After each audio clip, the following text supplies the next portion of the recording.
Hello students. तो आज के लेक्चर में हम तुम्हारा एक सबसे इंटरेस्टिंग टॉपिक इस चैप्टर को पढ़ेंगे जो तुमने लास्ट लेक्चर में भी पढ़ा था।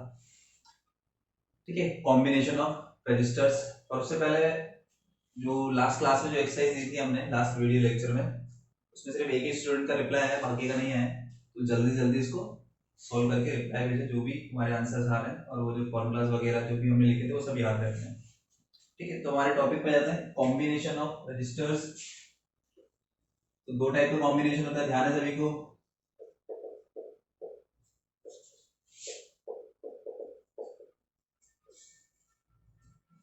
पहला होता है सीरीज,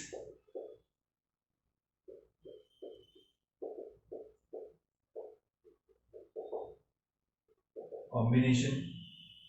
सीरीज कॉम्बिनेशन में क्या करेंगे, वही रजिस्टर्स ले लेंगे हम इस तरह से, जिनमें करंट फ्लो रही हो सेम हो सभी में। ठीक है, उसके हिसाब से बैटरी लगा दो, पोटेंशियल डिफरेंस अप्लाई कर दो। तीन रजिस्टर ले लिए हमने, R1 R2 R3। बैटरी से करंट फ्लो होगा, इसका वोल्टेज V मान लो, यहाँ जा रहा है तो यहाँ करंट आई, तीनों में सेम रहेगा। तो करंट फ्लो हो रहा है जो डिवाइड नहीं हो रहा, इधर या इधर नहीं जा रहा। में सीरीज में जैसे हमने कैपेसिटर में देखा था, अगर चार्ज सेम सभी पर आ रहा है तो सीरीज में से यहाँ पर करंट हो जाएगा। ठीक है, तो करंट फ्लो होगा तो इन पर पोटेंशियल डिफरेंस आएगा, इस पर लगाएगा, इस पर सपोज V1 आ रहा है पोटेंशियल डिफरेंस, इस पर V2, इस पर V3, और इस पूरे का एक इक्विवेलेंट बना लेते हैं बगल में।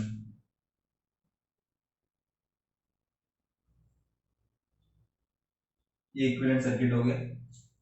ठीक है, तो इन तीनों को मैंने R से रिप्लेस कर दिया, इस तरह से रिप्लेस कर दिया कि सर्किट में करंट उतनी ही फ्लो होगी जितनी पहले हुई थी, I करंट ही फ्लो। तो फिर इसको मैं इसका इक्विवेलेंट सर्किट बोल सकता हूँ, ये इक्विवेलेंट सर्किट हो जाएगा।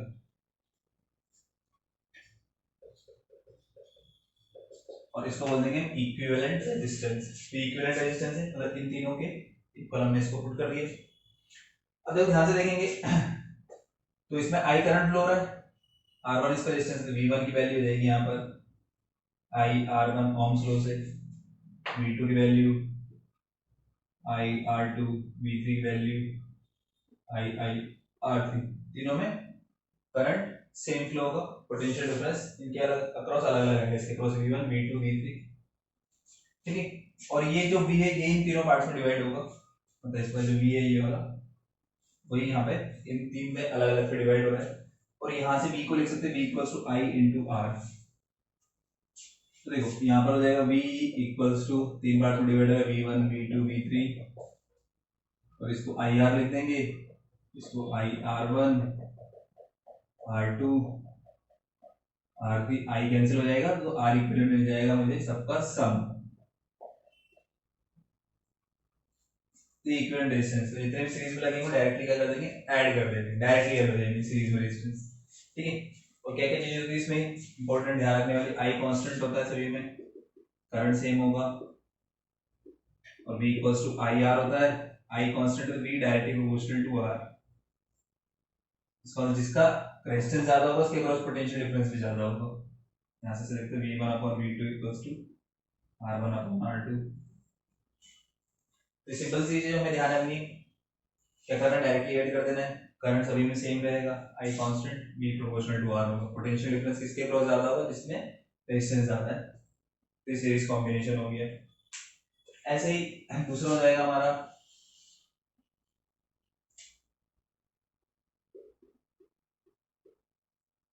Parallel combination.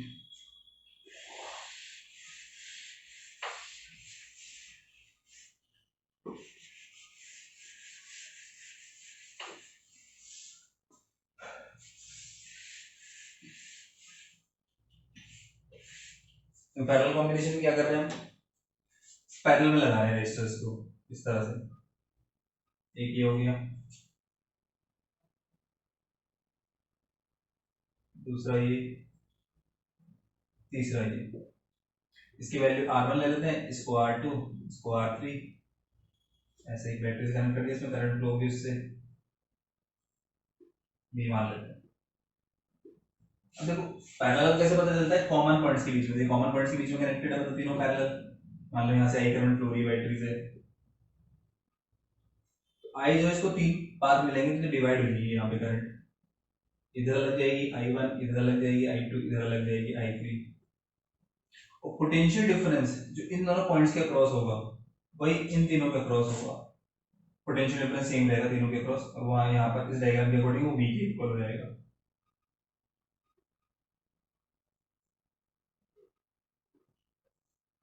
ठीक है, और इसका इक्विवेलेंट सर्किट ये मान लेते हैं। ठीक है, सबका क्रॉस पोटेंशियल डिफरेंस V है।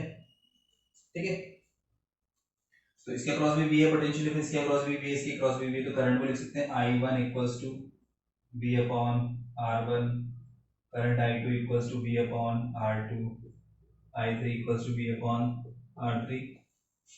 और यहाँ पे जो टोटल करंट होगी तो I equals to V by R लिख देंगे, R इक्विवेलेंट सर्किट है। करंट डिवाइड हो रही है तो यहाँ पे लिख देंगे I equals to I1 plus I2 plus I3, I को लिख देंगे V by R, V by R1, V by R2, V by R3, V cancel, तो 1 अपॉन R इक्वल्स हो जाएगा हमारे पास 1 upon R1 plus 1 upon R2 plus 1 upon R3। तो ये आ जाएगा इक्विवेलेंट रेजिस्टेंस हमारा पैरेलल में, इस तरह से फाइंड कर लेंगे। एक चीज ध्यान रखनी, और इसके अलावा क्या ध्यान रखना है हमें, करंट जो होगी सब में अलग अलग होगी, पोटेंशियल डिफरेंस सेम रहेगा, तो यहाँ पर V कांस्टेंट होगा, V की वैल्यू V कांस्टेंट, तो I बाई R भी constant, V equals to IR होता है, दैट मींस नहीं IR, V equals to IR होता है, तो IR कांस्टेंट, तो I जो होगा वो इनवर्सली प्रोपोर्शनल टू R। इसका मतलब जिसके अगर रेजिस्टेंस ज्यादा होगा वहां पे करंट की वैल्यू कम होगी, रेजिस्टेंस ज्यादा है करंट कम होगी, रेजिस्टेंस कम है करंट ज्यादा होगी, तो ये इनवर्सली प्रोपोर्शनल होते हैं। ठीक है, और मान लो जैसे मान लेते हैं इसमें बहुत सारे रेजिस्टेंस कनेक्टेड है पैरेलल में,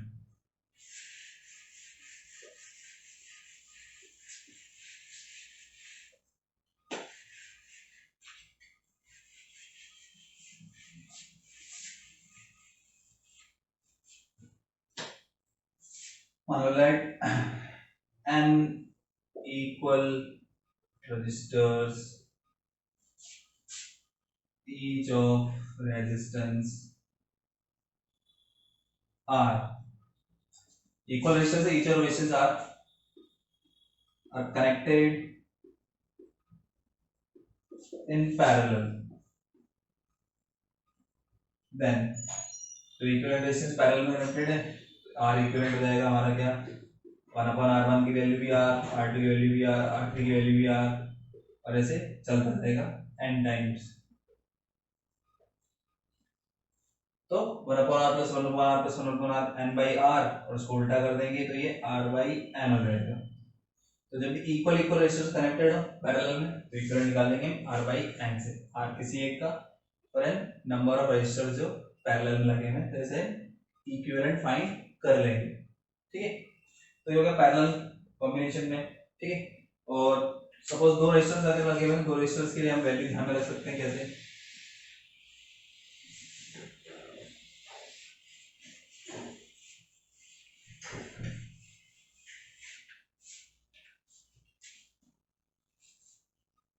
लेट ये दो रेजिस्टर्स हैं R1 और R2। ठीक है, यहाँ पे I करंट जा रही है, वो डिवाइड होगी इधर I1 I2, तो सिर्फ दो रेजिस्टर्स अगर पैरेलल लगे हुए तो डायरेक्टली इक्विवेलेंट लिख सकते हैं हम इनका, R equivalent R1 R2 upon R1 plus R2।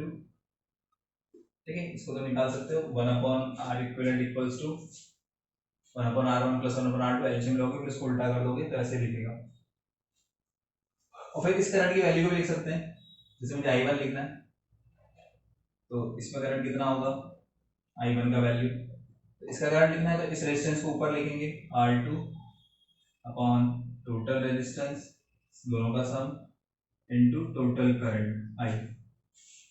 यहाँ करंट निकालनी है तो इस रेजिस्टेंस को ऊपर, फिर अपॉन में दोनों का सम इनटू I, इसकी वैल्यू निकालनी है I2 की, I2 की वैल्यू निकालनी है तो इस रेजिस्टेंस को ऊपर लिखेंगे upon R1 plus R2 into I। इसमें करंट रेजिस्टेंस ऊपर आएगा, इसमें करंट ये वाला रेजिस्टेंस ऊपर आएगा, ठीक है। और इस दोनों रिलेशन को तुम फाइंड भी कर सकते हो ऐसे, इसको हेल्प से। देखो आई जो होता है वो इनवर्सली प्रोपोर्शनल टू आर होता है, पैरेलल में I inversely proportional to I one upon I two, R two by R one के इक्वल होगा, एक रिलेशन तो ये होगा।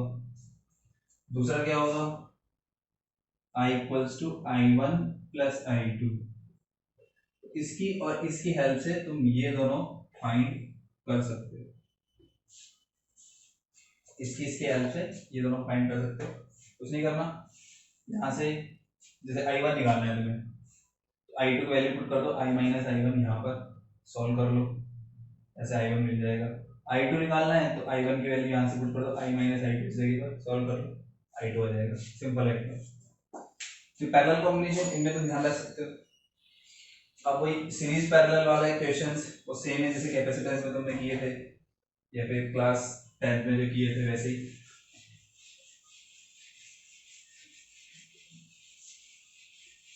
तो ध्यान होंगे।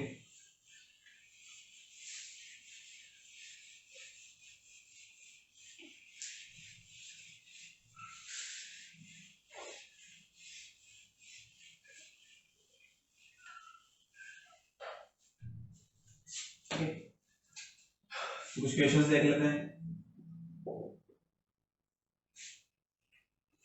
एक तो जाएंगे इक्विपोटेंशियल पॉइंट्स वाले,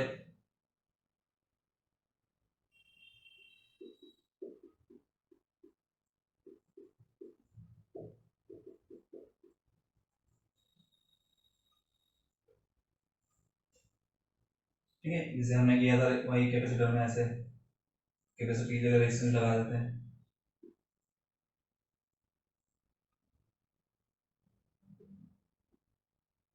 ए और बी, ए और बी के जो इक्विवेलेंट निकालना है, इसकी वैल्यू भी आर, इसकी वैल्यू भी आर, इसकी वैल्यू भी आर। फिर मैंने बोला था अगर दो पॉइंट्स के बीच में कुछ भी कनेक्टेड नहीं है मतलब वो सेम पोटेंशियल पर होंगे, तो इसको नाम दे दिया था हमने 1, इसको 2, इसको 3, इसको 4। तो 1 और 3 के बीच में कुछ भी कनेक्टेड नहीं है इस लाइन पर, मतलब 1 और 3 सेम पोटेंशियल पर। 2 और 4 भी कुछ भी कनेक्टेड नहीं है, 2 और 4 भी सेम पोटेंशियल पर। तो फिर हमने क्या किया था आगे, ए बी, ठीक है, और ए और 1 के बीच में कुछ भी कनेक्टेड नहीं है, 4 और बी के बीच में कुछ भी कनेक्टेड नहीं है, तो ए के साथ ही 1 को लिख देंगे और बी के साथ 4 को लिख देंगे, 1 के साथ 3 को लिख देंगे और 2 के साथ 4 को।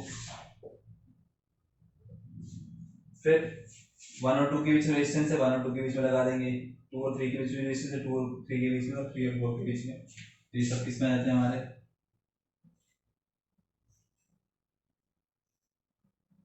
ऐसे पैरेलल में, आर आर आर पैरेलल में ये हो जाएगा हमारा आर बाय 3, ठीक है। पैरेलल में क्या करेंगे, तीनों सेम है तो किसी एक की value divide by number of resistors, R by 3, ये आंसर हो जाएगा हमारा।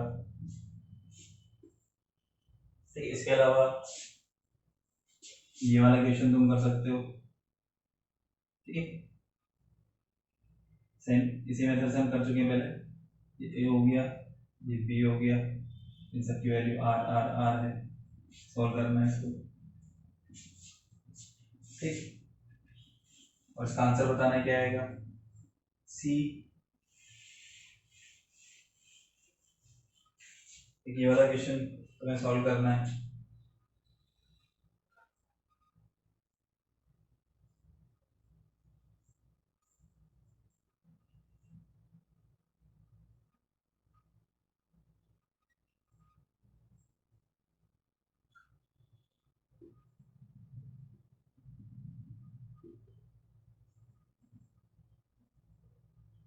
ए और बी के बीच में इक्विवेलेंट, जैसे कुछ क्वेश्चन है जहां पर बीच में कुछ कनेक्टेड नहीं होगा तो उसमें हम इक्विपोटेंशियल मेथड लगा लेंगे, सॉल्व कर लेंगे, इक्विपोटेंशियल पॉइंट्स वाले ना।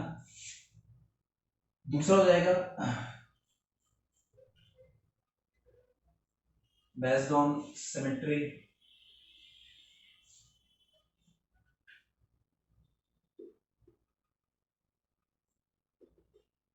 सिमेट्री पे बेस्ड, जैसे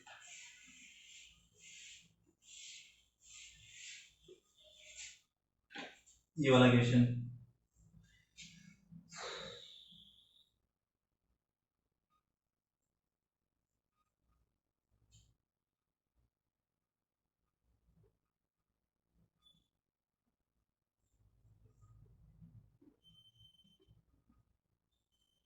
सारे रेजिस्टेंस सेम है, R R R R R के तुम चाहो तो तुम्हारे हिसाब से कुछ भी ले सकते हो, 1 ओम ले सकते हो, 10 ओम, 5 ओम, कुछ भी ले सकते हो, 3 ओम, ऐसा लगा हुआ है। तो यहाँ पर देखेंगे तो इस लाइन के इधर और इधर सिमेट्री है, जितना रेजिस्टेंस इधर है इतना इधर भी है। तो नॉर्मली क्या करते हैं इसमें हम इनके जो रेस्पेक्टिव जो रेजिस्टर्स होंगे, इस लाइन के इधर और इधर सिमेट्री है, सिमेट्री मतलब जितना रेजिस्टेंस यहाँ पर होगा ये लाइन उतना यहाँ भी होगा, सॉरी करंट, जितना करंट यहाँ होगा उतना करंट यहाँ भी होगा, जितना करंट इसमें होगा उतना करंट इसमें भी होगा, जितना करंट यहाँ होगा उतना करंट यहाँ भी होगा। तो सिमेट्री से बता सकते हैं इसमें करंट से, इसमें करंट से, इसमें करंट से। तो यहाँ पे करंट सेम है, यहाँ पे करंट सेम है, ठीक है। तो मतलब मैं ऐसा बोल सकता हूँ यहाँ से सीधी करंट इसमें जा रही होगी और यहाँ से सीधी करंट इसमें जा रही होगी, तभी तो करंट सेम होगी। तो ये जो पॉइंट टच कर रहा था इसको मैं हटा सकता हूँ, यहाँ पे टच कर रहा था अभी ये, इसको मैं क्या कर दूंगा, डिटैच कर दूंगा, अलग कर दूंगा, अलग कर दिए। अब इसको सॉल्व कर सकते हैं इजीली। कैसे? आर और आर दोनों सीरीज में आ जाएंगे, फिर इसके साथ ही पैरेलल, ठीक है। पैरेलल के बाद फिर सीरीज, सीरीज के बाद ये भी सीरीज में पैरेलल, तो आंसर आ जाएगा हमारा इसका। इसके अलावा देखो इसके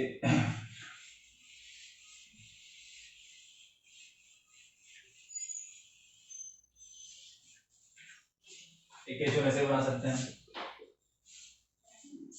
ठीक। जैसे ये वाला क्वेश्चन तुम्हें सॉल्व करना है खुद से, फिर आंसर बताना क्या आएगा इसका। अब एक क्वेश्चन इसको देख ऐसे देख लेते हैं।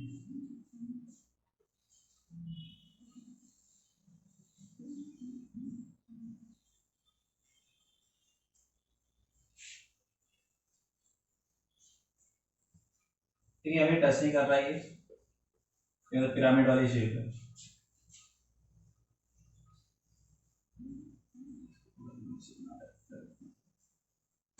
तो एक पिरामिड है ये, पिरामिड की शेप, और इसकी जो ये सारी साइड्स हैं, ये इसको बी लेते हैं, इसको सी, इसको डी, इसको ई,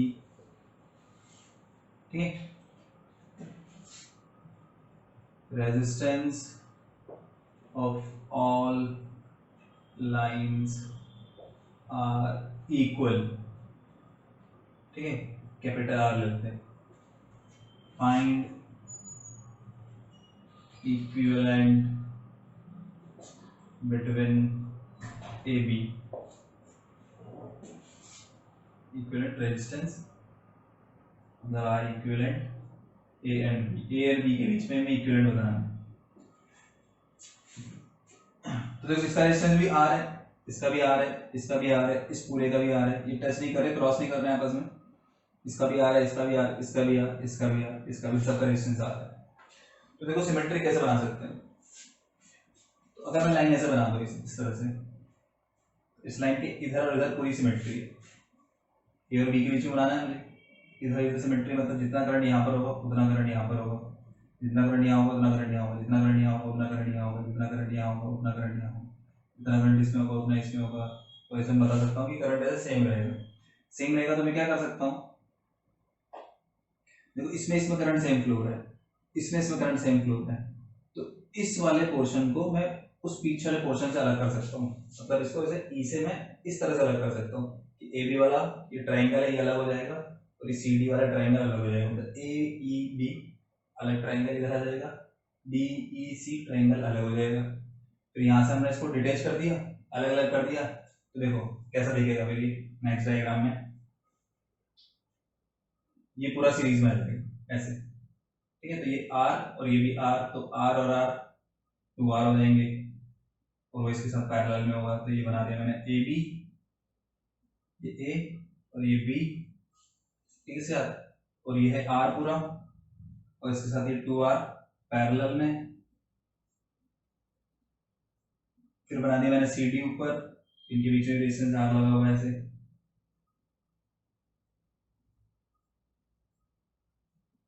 सी और ये इधर सी इधर डी, ये के बीच में रेजिस्टेंस है आर, और वो पीछे वाला आर और आर ये भी सीरीज में जाएगा, तो टू आर इसके साथ पैरेलल में आ जाएगा। तो ये ट्राइंगल अलग हो गया ए बी वाला, तो जो ट्राइंगल था आर और आर वो टू आर यहाँ बना दिया, ये ट्राइंगल अलग हो जाएगा, वो टू आर अलग, अब इसको सॉल्व करना आता है तुम्हें, ए और बी के बीच में इक्विवेलेंट बताना है। तो 2r और r by 2r/3 2r/3 2r/3 plus r और r कितना हो जाएगा 8r/3 8r/3 और ये 2r/3 पैरेलल में सॉल्व कर लोगे तो आंसर आ जाएगा। फिर इसका भी आंसर बताना है तुम्हें बी वाले का, ठीक है, सिमेट्रिक वाला। इसके अलावा वो जो कैपेसिटर में हमने क्वेश्चन किए थे वैसे सेम सी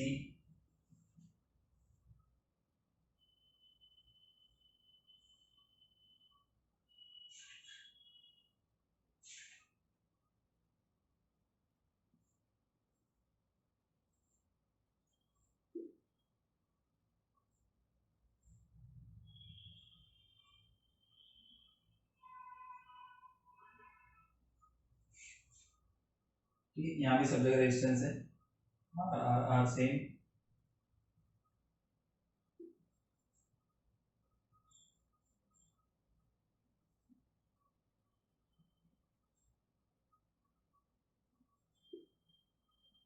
ये भी आर ये भी आर ये भी आर, सबकी वैल्यू आर है। ये ए बी, ये सी, ये डी, तो तुम्हें वही इक्विवेलेंट बताना है। ए और बी के बीच में क्या आएगा इक्विवेलेंट, ए और सी के बीच में क्या आएगा, मतलब आर ए बी की वैल्यू बतानी है, आर ए सी की वैल्यू बतानी है और आर ए डी की वैल्यू बतानी है। तो इन सब की वैल्यू क्या क्या आएगी ये तुम्हें बताना है इसे सॉल्व करके, ठीक है। ये भी सिमेट्रिक वाला जैसे हमने सेम जैसे कैपेसिटेंस भी किया था वैसे ही सेम यहाँ पर भी वही सेम मेथड वही लगेगा इसमें भी। तो एक बार उस वीडियो को देखने का तो तुम भूल गए होंगे, तो जहाँ पर हमने इक्विवेलेंट कैपेसिटेंस पढ़ा था और जहाँ पर ये वाले क्वेश्चन सॉल्व किए थे तो उसको देख लेना, फिर कर लेना। नहीं तो पहले बिना देखे तुम्हारा खुद का दिमाग लगाना, नहीं तो हर बार फिर तुम्हें देखने की आदत हो जाएगी। तो पहले खुद सोचना, मेहनत कोशिश करने के बाद अगर नहीं बनता है तो फिर देखना उसको, ठीक है। इसका आंसर भी बताने पर इन सबके क्या आंसर आएंगे। तो बेस्ड ऑन सिमेट्री हो जाएगा। फिर उसके बाद बेस्ड ऑन व्हीटस्टोन ब्रिज,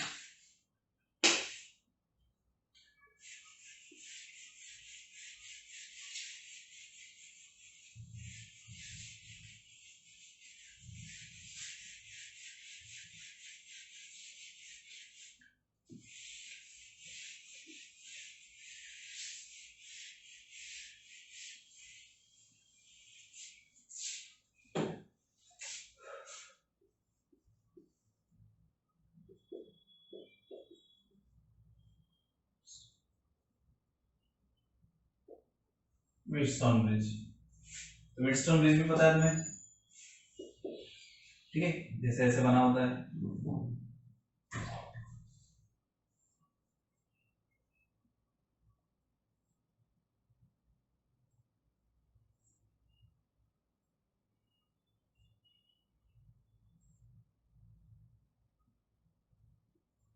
ए और ये बी, ये R1 R2 R3 R4 R5, ठीक है। अगर इसका रेशियो सेम है, if R1/R2 equals to R3/R4, इसका रेशियो इसके रेशियो भी इक्वल है, यहाँ पे जो करंट होगी वो जीरो होगी इसके ऊपर।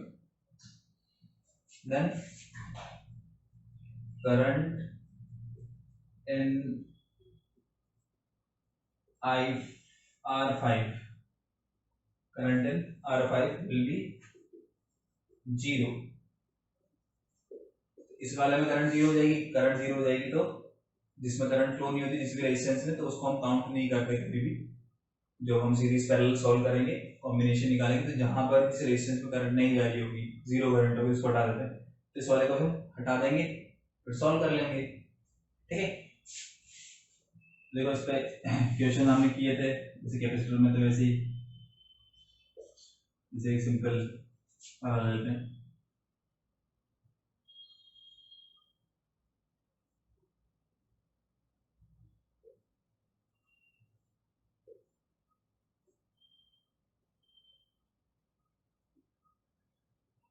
जैसे 10 ओम, ये 20 ओम, ये 20 ओम, ये 40 ओम और ये 30 ओम, ठीक है। तो इसका रेशो इसके रेशो के इक्वल दिख रहा है 1/2, तो बीच वाले को हटा देंगे, बीच वाले को हटाते ऐसे दिखेगा फिर ये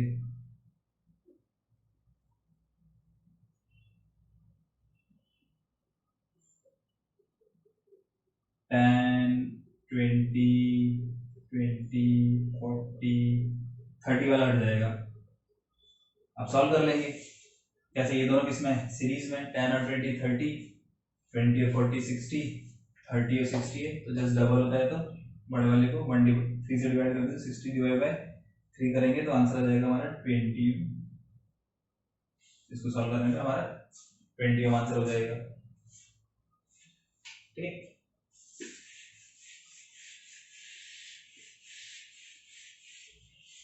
फिर इसी पे बेस तुम इस टाइप की क्वेश्चन कर सकते हो।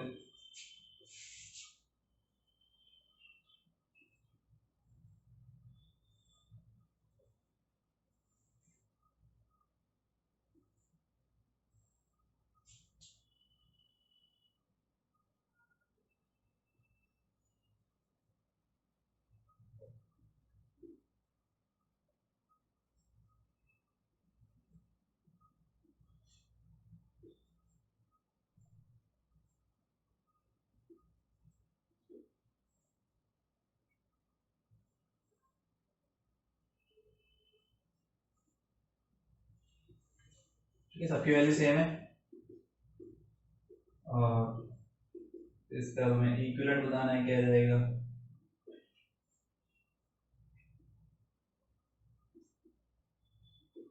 ए और बी के बीच में, इसको सॉल्व करना जो भी आंसर है।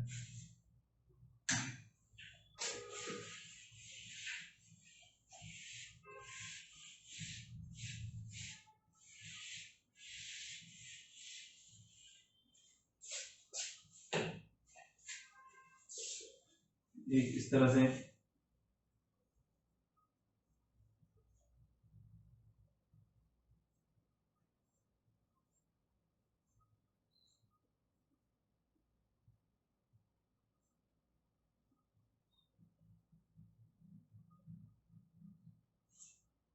ए बी सब आ रहा है,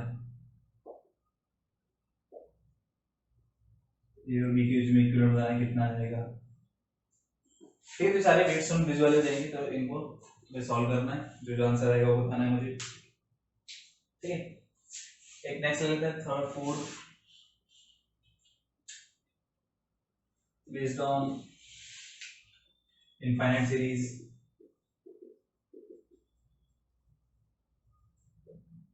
इनफाइनाइट सीरीज पे बेस्ड क्वेश्चंस मतलब किस तरह से लिखेंगे इनफाइनाइट सीरीज पे बेस्ड, इसको देख लेते हैं यहाँ पर।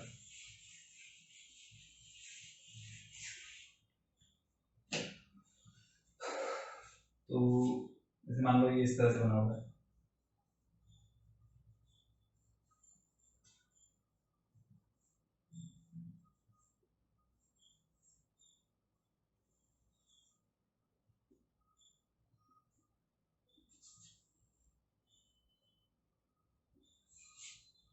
ये ए बी, इसका वैल्यू आर, ये भी आर, ये भी आर, ये भी आर, ये 2r, ये भी 2r, ये भी 2r, ये भी 2r, ऐसे रिपीट होता जा रहा है, r2r फिर r2r फिर r2r फिर r2r, और ऐसे चलता जा रहा है इंफिनिटी तक जाते हैं, चलता जा रहा है इंफिनिटी तक, r2r r2r r2r r2r, जितने भी लगाना चाहो उतना लगा सकते हो। जैसे इनफाइनाइट सीरीज, तो इसमें इक्विवेलेंट बताना है, तो इनफाइनाइट सीरीज वाली प्रॉब्लम को देखो कैसे सॉल्व करेंगे, ध्यान से सुनना।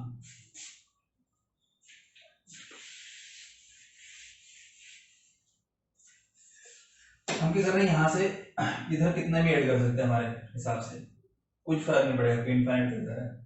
ठीक है, तो मैं क्या कर रहा हूँ, इसका पूरे का इक्विवेलेंट कुछ भी x मान लेते हैं,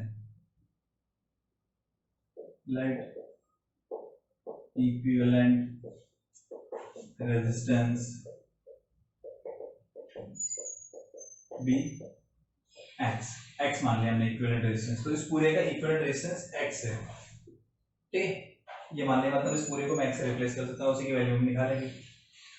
अब इसमें क्या कर रहे हैं, अगर मैं इतने से पोर्शन को हटा दूं और यहाँ पर a लिख दूं और यहाँ पर b लिख दूं, यहाँ a लिख दिया और यहाँ b लिख दिया, और इसका इक्विवेलेंट क्या होगा फिर, तो देखो ये इनफाइनाइट सीरीज है, इधर कितना भी ऐड कर सकते हैं पीछे, तो मैं आगे से कितना भी मेरे हिसाब से हटा भी सकता हूँ। पहला हटा दूंगा कुछ फर्क नहीं पड़ेगा, अभी भी इक्विवेलेंट एक्स ही रहेगा।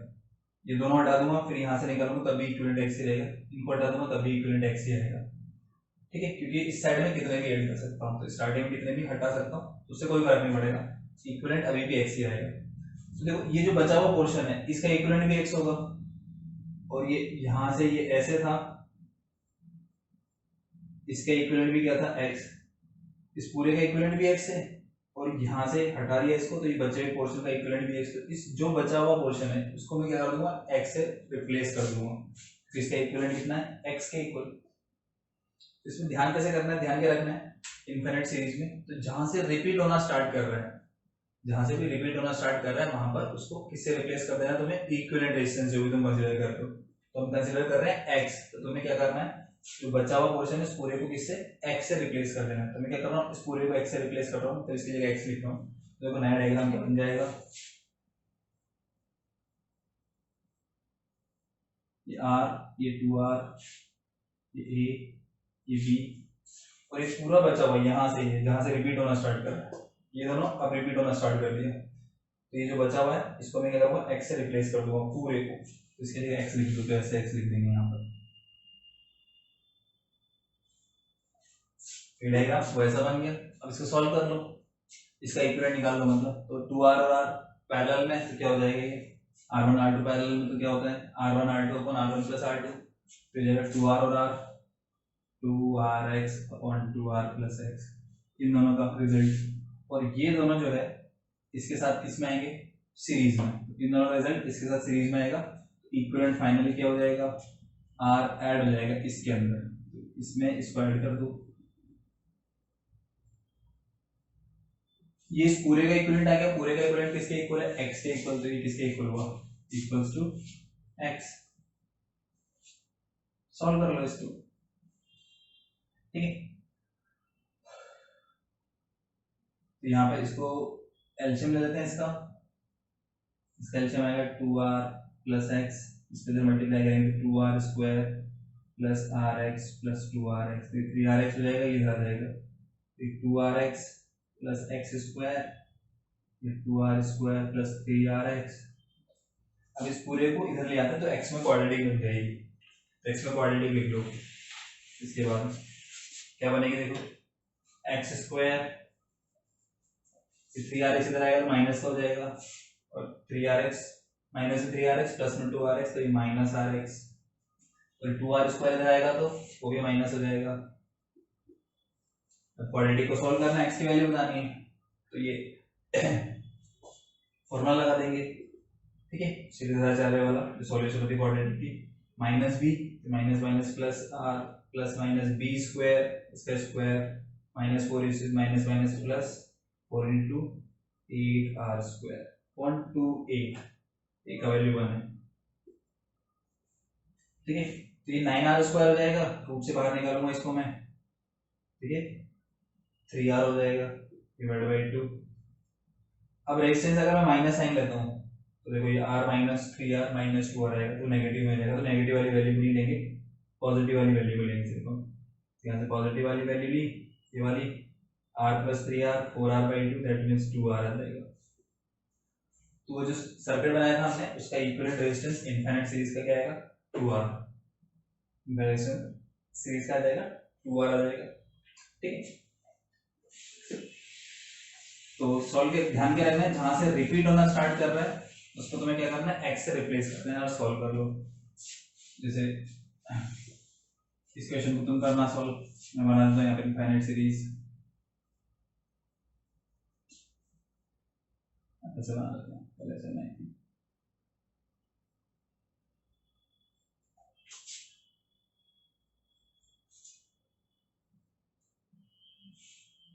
ठीक, सबको आर ले लेते हैं,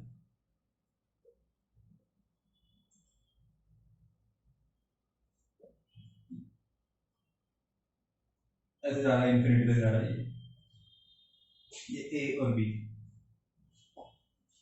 देखो फिर आर फिर आर फिर आर फिर आर फिर आर फिर आर, और ऐसे रिपीट होता जा रहा है, ये फिर ये फिर ये फिर ये फिर ये फिर ये फिर यहाँ फिर यहाँ फिर यहाँ फिर यहाँ से चलता जाएगा इन्फिनिट तक। कितने लगा सकते हो, तो इसमें तुम्हें आर ए डी की वैल्यू बतानी है, आर ए डी क्या आएगा कमेंट सेक्शन में आंसर बताना है। ठीक है, तो ये हो गया हमारा इनफाइनाइट सीरीज वाली प्रॉब्लम, इसको भी सॉल्व कर सकते हैं।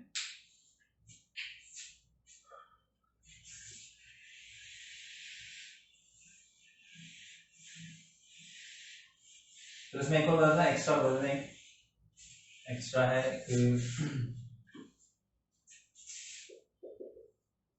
स्टार डेल्टा कन्वर्जन, इसको तुम कैपेसिटेंस में भी लगा सकते हो। ठीक है, तो मान लो कोई सर्किट है जो सॉल्व नहीं हो रहा है, बहुत डिफिकल्ट है, इसमें व्हीटस्टोन ब्रिज भी नहीं बन रहा, ठीक है, सिमेट्रिक भी नहीं बन रही है, ऐसे इनफाइनाइट सीरीज की प्रॉब्लम नहीं है कुछ, ये इक्विपोटेंशियल कुछ भी नहीं मिल रहा तुम्हें। ठीक है, तो उसको सॉल्व कर सकते हैं स्टार डेल्टा कन्वर्जन से। जैसे स्टार डेल्टा कन्वर्जन मतलब होता है इस तरह का स्ट्रक्चर जो होता है इसको स्टार बोलते हैं, जहाँ पे 3 रेजिस्टर्स आगे कॉमन पॉइंट पे मिल रहे हैं, R1 R2 R3, ए कहते हैं इसको टी सी। ठीक है, तो ये स्टार स्ट्रक्चर तुम चाहो तो ऐसे भी देख सकते हो, ये भी स्टार स्ट्रक्चर ही है, ऐसे बना होगा तो भी स्टार स्ट्रक्चर ही है, क्योंकि 3 रजिस्टर आगे एक पॉइंट पे मिल रहे हैं। फिर इस स्ट्रक्चर को तुम ऐसे कन्वर्ट कर सकते हो। ठीक है, मतलब ये तीनों रेजिस्टेंस लग जाएंगे, एक रेजिस्टेंस ए और सी के बीच में लग जाएगा, एक बी और सी के बीच में लग जाएगा, और ए और एक बी के बीच में लग जाएगा, एक लग जाएगा ए और बी के बीच में, एक बी और सी के बीच में, और एक ए और सी के बीच में। इसको नाम दे देंगे हम R12, इसको R23, R13। तो इस वाले स्ट्रक्चर को मैं वैसे कन्वर्ट कर सकता हूँ, और ऐसा स्ट्रक्चर को इसमें कन्वर्ट कर सकते हैं, इनको आपस में एक्सचेंज कर सकते हैं, कन्वर्ट कर सकते हैं। ठीक है, देखो कैसे फॉर्मूला होता है, जैसे मुझे R12 निकालना है,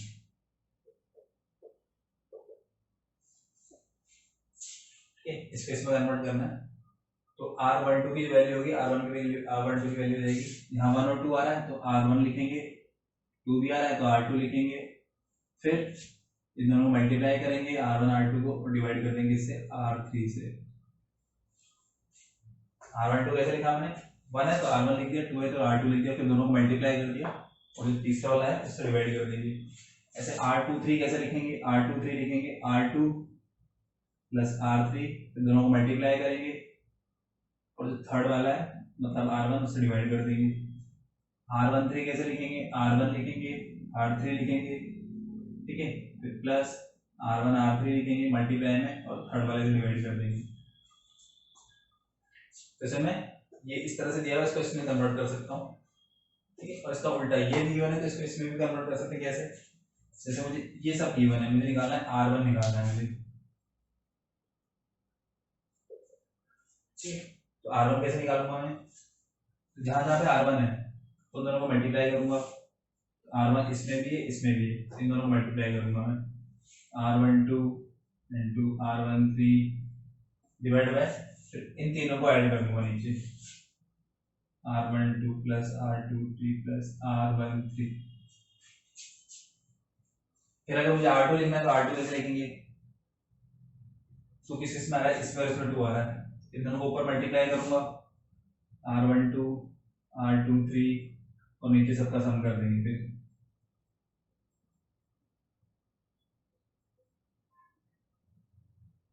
और ऐसे R3 भी लिख देंगे, 3 किस इसमें आ रहा है, इसमें और इसमें 3 है, इन दोनों को ऊपर मल्टीप्लाई करेंगे,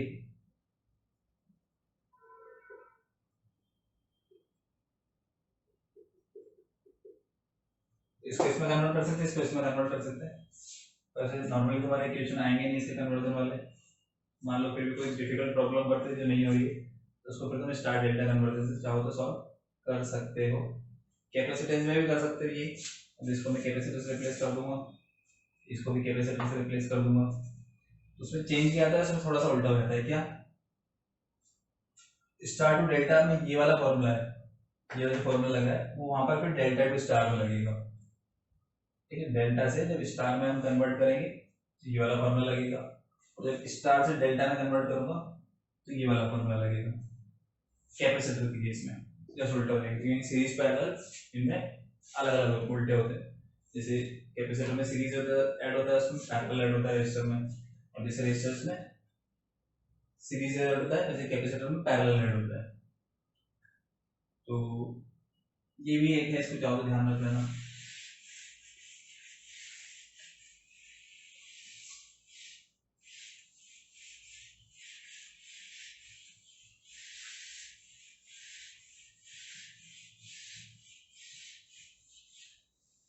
ये हो गया हमारा सीरीज पैरेलल कॉम्बिनेशन। ठीक है, इसके बाद फिर हम नेक्स्ट टॉपिक पढ़ेंगे electromotive force, internal resistance and terminal voltage.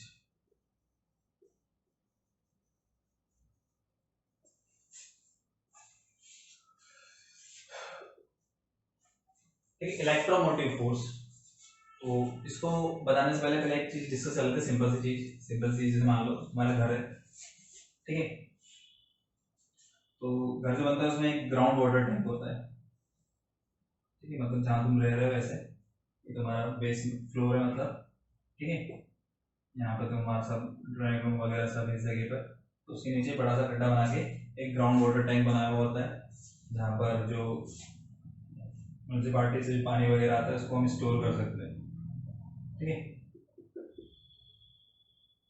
क्योंकि बहुत सी जगह जो नल की टाइमिंग जो होती है, पानी की वाटर की टाइमिंग जो होती है, जैसे सुबह आती है फिर दिन में नहीं आता, फिर शाम को आता है, जैसे ग्राउंड वाटर टैंक बनाते हैं। फिर ये घर के ऊपर एक ओवरहेड वाटर टैंक होता है, टंकी पानी की, जिससे पानी भरता है और उससे फिर पाइप के थ्रू सभी जगह हमारे किचन में, बाथरूम में, सब जगह पानी आता है उससे, नल वगैरह में। तो देखो यहाँ से मान लो इसको मैं इससे कनेक्ट कर देता हूँ वाटर टैंक से, तो इससे इसमें पानी आराम से आ जाएगा, अपने आप आ जाएगा, मुझे कुछ नहीं करना पड़ेगा, ड्यू टू ग्रेविटी यहाँ पे काम करेगी, तो ग्रेविटी की वजह से जो कंजर्वेटिव फोर्स है उसकी वजह से अपने आप पानी आएगा। पर मुझे पानी मान लो यहाँ से ऊपर पहुंचाना है,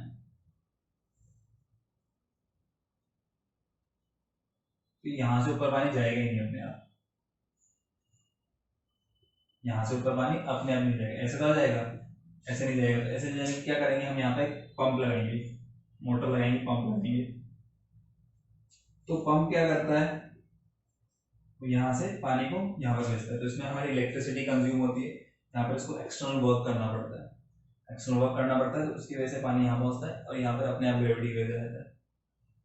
तो ऐसे ही कुछ इलेक्ट्रिक सर्किट में भी होता है। देखो इलेक्ट्रिक सर्किट जैसे रजिस्टर्स है, इसके अक्रॉस मैंने लगा दी बैटरी, ठीक है, ये बैटरी का पॉजिटिव टर्मिनल, इसको हाई पोटेंशियल ले लेते हैं, ये नेगेटिव टर्मिनल लो पोटेंशियल, दो पोटेंशियल की तरफ कनेक्टेड, मतलब ये भी लो होगा और यहाँ पर ये हाई होगा, ऐसे, ठीक है। तो ये वैसे बोलते हैं यहाँ से लेके यहाँ तक पूरा हाई है, इधर की तरफ लो है। तो जो इलेक्ट्रिक करंट है, इलेक्ट्रिक करंट अपने आप फ्लो होती है high potential to low potential, मतलब पॉजिटिव चार्ज बोले या इलेक्ट्रिक करंट की डायरेक्शन बोले तो हाई वोल्टेज से लो वोल्टेज अपने आप फ्लो होगी। तो यहाँ से यहाँ करंट अपने आप जाएगी, मुझे कुछ नहीं करना पड़ेगा, ये ड्यू टू हाई वोल्टेज इधर लो वोल्टेज की तरफ अपने आप करंट जाएगी। जैसे यहाँ से पानी आ रहा है, अपने आप हाई टू लो अपने आप आ रहा है, ठीक है, पर लो टू हाई अपने आप नहीं जाएगा। इसका मतलब बैटरी के अंदर की बात कर रहा हूं मैं, अब बैटरी के अंदर ये लो वोल्टेज है, ये हाई वोल्टेज है, लो से हाई करंट अपने आप नहीं जाता है। इसके लिए क्या करना पड़ता है, इसके लिए बैटरी को वर्क करना पड़ता है, बैटरी को वर्क करना पड़ता है, और जो work done per unit charge होगा बाय बैटरी, बैटरी के अंदर लो वोल्टेज से हाई वोल्टेज मुझे क्यों चार्ज मूव करना है, तो work done per unit charge जो होता है उसको बोलते हैं इलेक्ट्रोमोटिव फोर्स, या फिर ऐसा बोल सकते हैं the influence that makes the current to flow from low voltage to high voltage inside the battery is called electromotive force, ठीक है।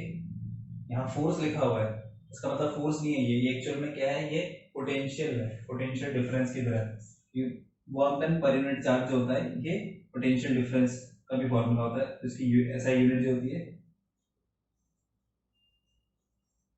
इज वोल्ट, वोल्ट में ही काउंट करते हैं इसको। इलेक्ट्रोमोटिव फोर्स मतलब इस तरह से बोल सकते हैं कि इलेक्ट्रॉन को जो चार्ज है वो यहाँ से यहाँ तक मूव कर रहा है, एक इन्फ्लुएंस, ठीक है। एक्चुअल फोर्स नहीं है, इसका यूनिट न्यूटन नहीं होगा, वोल्ट होगा इसका यूनिट। यहाँ से यहाँ work done per unit charge हुआ है उसको बोलेंगे इलेक्ट्रोमोटिव फोर्स। ये इलेक्ट्रोमोटिव फोर्स होता है जो बैटरी के लो पोटेंशियल हाई वोल्टेज तक चार्ज को मूव करवाएगा, करंट को मूव करवाएगा, ठीक है। तो इसको चाहो तो तुम ऐसे बोल सकते हो,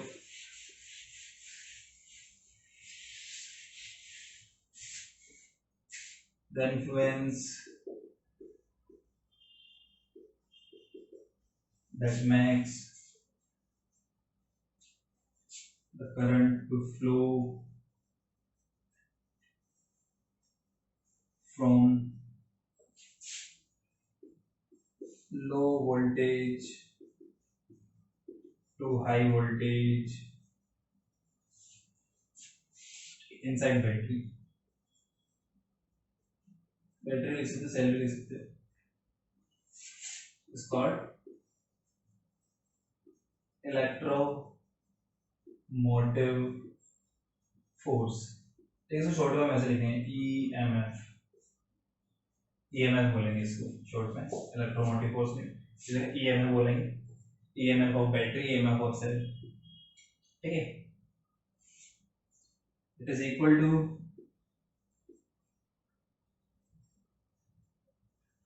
work done by battery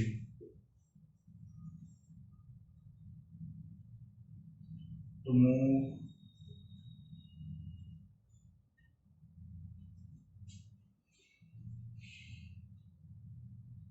unit positive charge from negative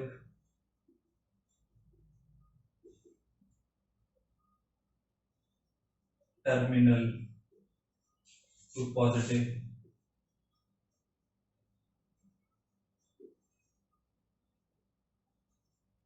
of battery। तो बैटरी के नेगेटिव टर्मिनल से पॉजिटिव टर्मिनल पर जो यूनिट वर्क डन होगा, मतलब work done per unit charge, इसको हम बोल देंगे electromotive force E equals to W/Q। ये तो इलेक्ट्रोमोटिव फोर्स हो जाएगा ये, ठीक है। तो नॉर्मली बैटरी और सेल के लिए डिफाइन करेंगे, सेल के लिए बैटरी के लिए ईएमएफ डिफाइन जो करेंगे।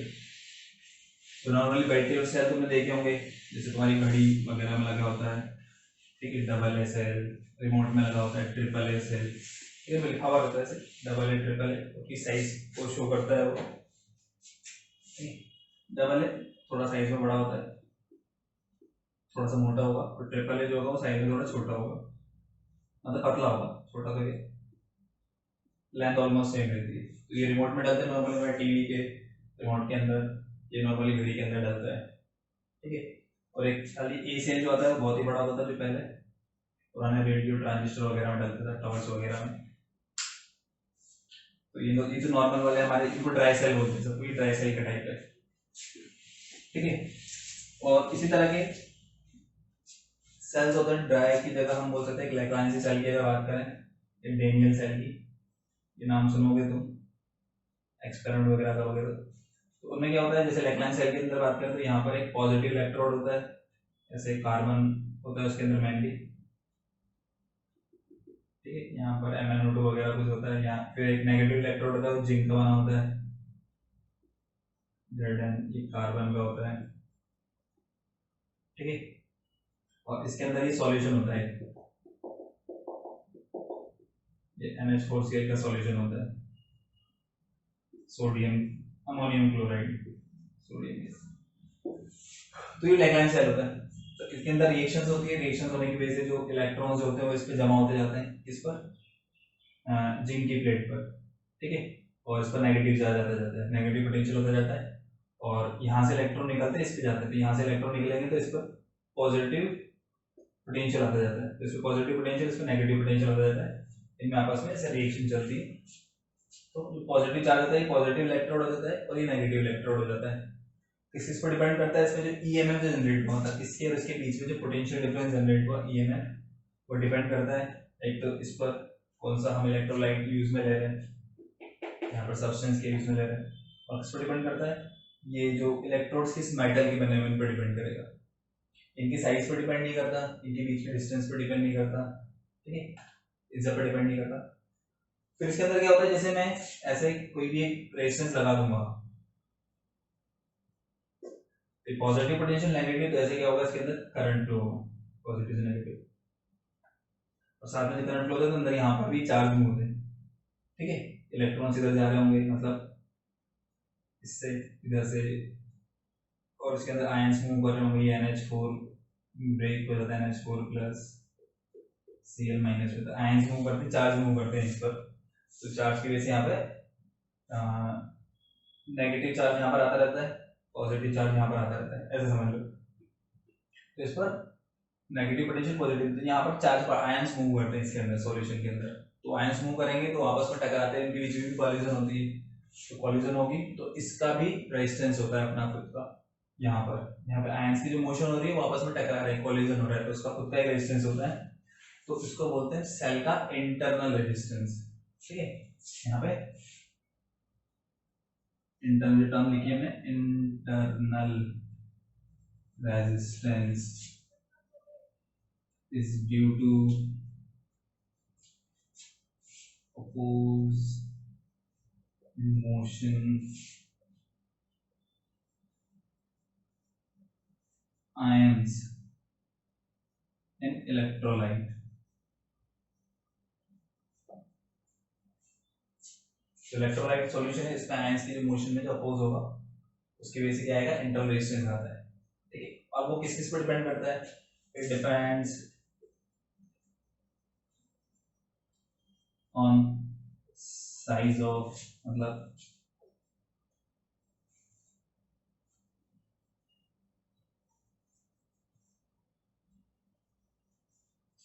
ठीक है, इसको स्मॉल आर से नोट करते हैं, नॉर्मल इंटरनल रेजिस्टेंस को स्मॉल आर इंटरनल रेजिस्टेंस, ठीक है।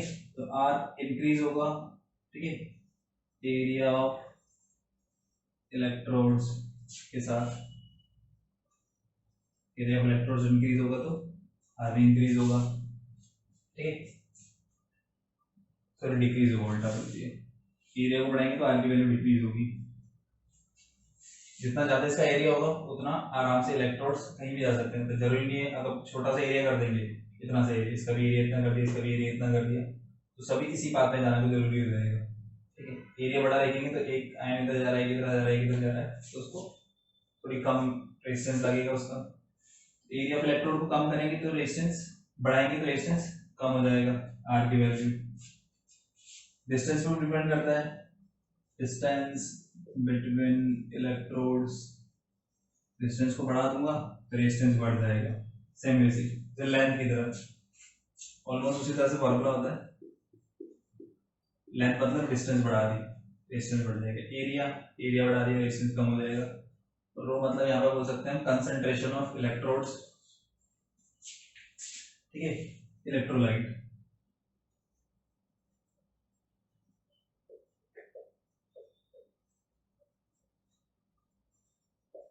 उसको बढ़ा देंगे तभी रेजिस्टेंस बढ़ जाएगा, तो टेम्परेचर बढ़ाने पर कम हो जाता है, ये यहाँ टेम्परेचर उल्टा इफेक्ट होता है, आर की वैल्यू डिक्रीज होगी अगर टेम्परेचर को हम इंक्रीज कर देंगे,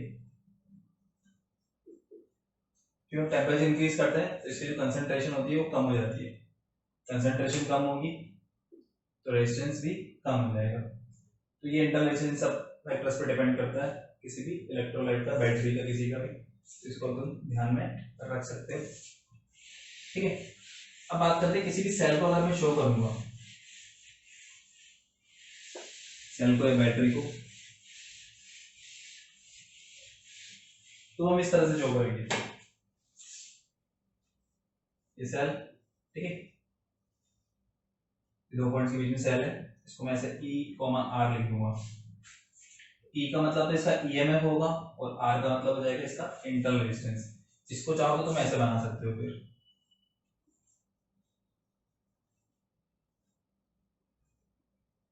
ये E और ये R, ये इलेक्ट्रोमोटिव फोर्स, EMF और ये इंटरनल रेजिस्टेंस, तो ये पूरा सेल है, ये पूरा सेल, ये सेल, ठीक है, ऐसे भी लिख सकते हो, चाहो तो ऐसे भी लिख सकते हो, दोनों तरह से लिख सकते हो।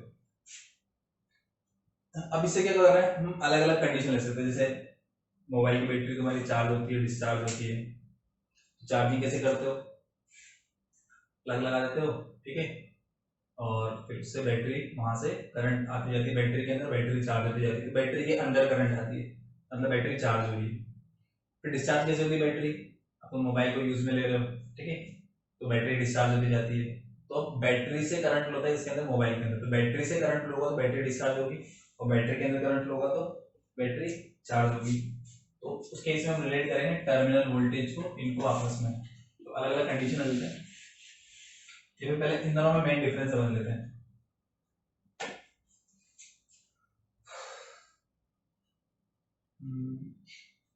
चलो पहले वही कहते हैं, चार्जिंग ऑफ बैटरी। पहले बैटरी को चार्ज कर रहे हैं, कैसे करेंगे, ये बैटरी, इसका इंटरनल रेजिस्टेंस, अब इसको कनेक्ट कर देंगे हम बैटरी को किससे, एक्सटर्नल जो भी प्लग वगैरह जहाँ पे लगाएंगे एक्सटर्नल सर्किट के साथ, तो उसके साथ कनेक्ट कर दिया हमने,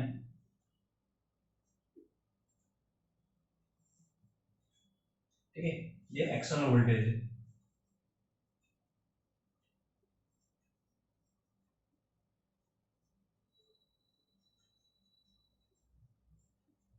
सप्लाई जो दे रहा है, तो इससे करंट जाएगी इसके अंदर ऐसे, इससे इसके अंदर करंट जाएगी, तो ये प्लस माइनस, और रेजिस्टेंस के अंदर जो करंट फ्लो होती है वो higher voltage to higher potential to lower potential, तो हायर पोटेंशियल को मैं पॉजिटिव प्लस से नोट करूंगा, नेगेटिव और लोअर पोटेंशियल को माइनस से।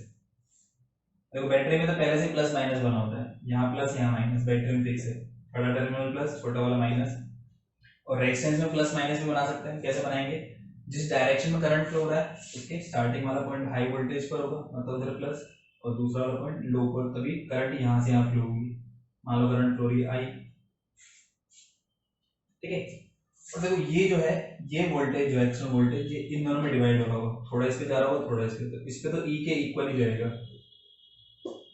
इस पे इसके इक्वल जाएगा, ई के इक्वल, और इंटरनल रेजिस्टेंस कितना जाएगा, इसके अक्रॉस देखो क्या होगा, करंट कितनी फ्लो रही है आई, रेजिस्टेंस है आर, तो आई आर इस पर पोटेंशियल ड्रॉप होगा इंटरनल रेजिस्टेंस पर, तो V इन दोनों में डिवाइड होगा, तो मैं ऐसा लिख सकता हूँ V equals to E plus I R. किस केस में लिखा था, चार्जिंग ऑफ बैटरी, जो बैटरी चार्ज हो रही है, तो E equals to E plus I R मैं लिख दूंगा यहाँ पर, ये एक्सटर्नल सप्लाई वोल्टेज है जो प्लग से तो वोल्टेज मिल रहा है मुझे, बैटरी चार्ज हो रही है, इंटू रेजिस्टेंस ऐसा लिख देंगे हम यहाँ पर इस तरीके से, ठीक है। तो यहाँ पर देखो E में कुछ वैल्यू ऐड हो रही है तभी V आ रहा है, V ग्रेटर देन E। इस केस में जो V जो है ये V टर्मिनल वोल्टेज है, ये बैटरी के जो टर्मिनल से, ये दोनों टर्मिनल से बैटरी के, ठीक है, यहाँ से यहाँ तक पूरी बैटरी है, तो बैटरी के टर्मिनल्स के अक्रॉस जो पोटेंशियल डिफरेंस है ये टर्मिनल वोल्टेज है, ये टर्मिनल वोल्टेज है,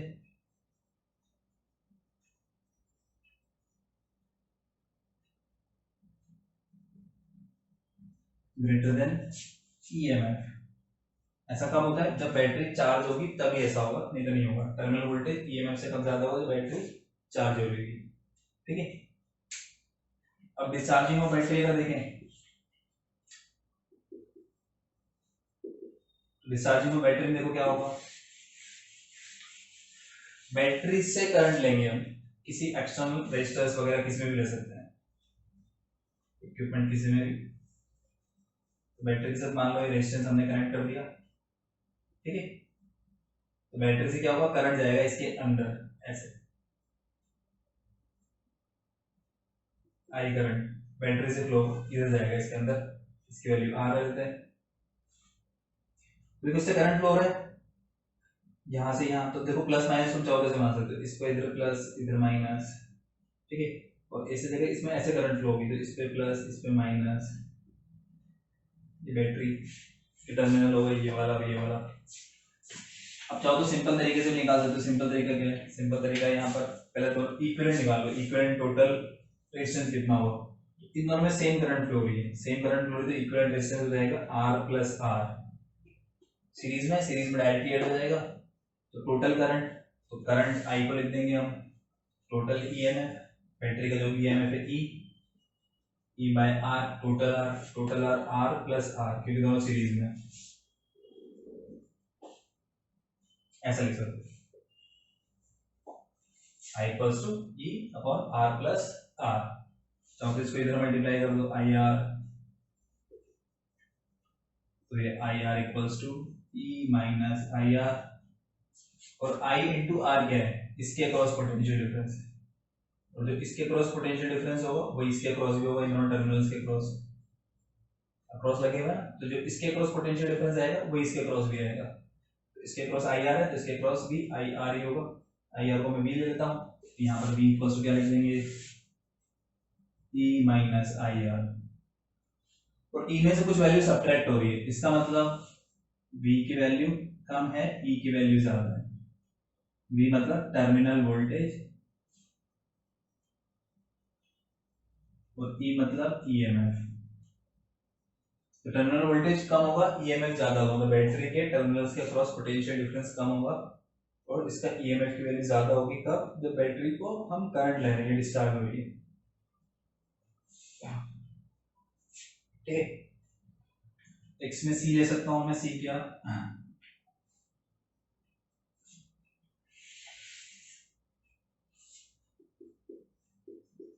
battery is short circuited, battery को शॉर्ट सर्किट कर दिया, शॉर्ट सर्किट मतलब ये रेजिस्टेंस हटा के मैंने सीधा ऐसे करके ऐसे कनेक्ट कर दिया इसको, मतलब एक वायर लिया हमने कॉपर का किसी का भी, तो बैटरी के एक टर्मिनल से सीधा उसको बैटरी के दूसरे टर्मिनल लगा दिया, ऐसे कनेक्ट कर दिया, फिर शॉर्ट सर्किट होता है, इसमें भी करंट फ्लो होता है आई, बस यहाँ पर क्या होगा, कैपिटल आर की वैल्यू जीरो हो जाएगी,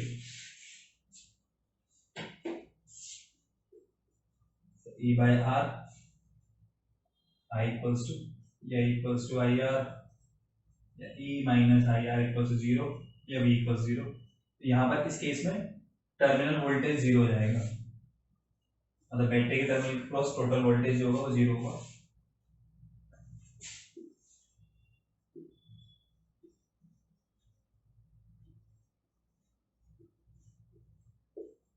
तो क्वेश्चन में पूछ लिया, मतलब बैटरी के टर्मिनल के क्रॉस टर्मिनल वोल्टेज जीरो कब होगा, तो टर्मिनल वोल्टेज की वैल्यू जीरो कब होगी, जब बैटरी को हम शॉर्ट सर्किट कर देते हैं, अगर एक पॉजिटिव टर्मिनल को और नेगेटिव टर्मिनल को मिला देंगे एक वायर से, बैटरी शॉर्ट सर्किट हो जाएगी और उस केस में फिर टर्मिनल वोल्टेज जीरो हो जाएगा, ठीक है।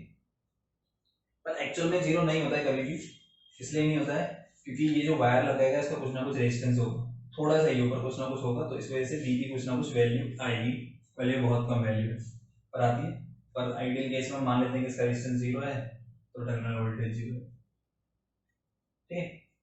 और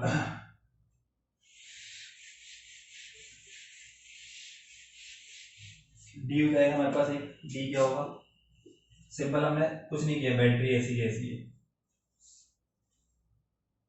कोई कनेक्शन नहीं किया हुआ है हमने, तो यहाँ पे जो करंट होगी वो जीरो होगी, आई की वैल्यू जीरो होगी, और इन दोनों टर्मिनल्स के क्रॉस पोटेंशियल डिफरेंस होगा टर्मिनल वोल्टेज,